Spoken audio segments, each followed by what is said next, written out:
So over here, if I were to go to messaging, you can see that I have some conversations.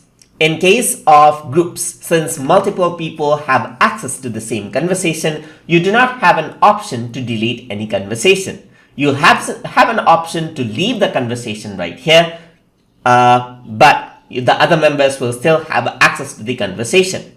But over here, in case of personal messaging, you can delete out the conversation by going over here and by clicking on delete conversation. Once you do that, it'll ask you whether you are sure that you want to delete out the entire conversation. So let me just click on delete right here, and then that's it. The conversation has been deleted. The history is not there anymore.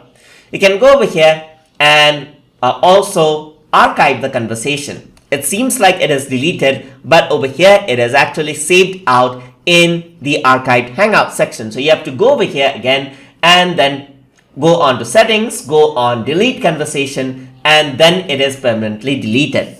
And that is how you can delete out conversations in Google Hangouts. So we guys learned something as always. And as always, please like, comment, share, and subscribe.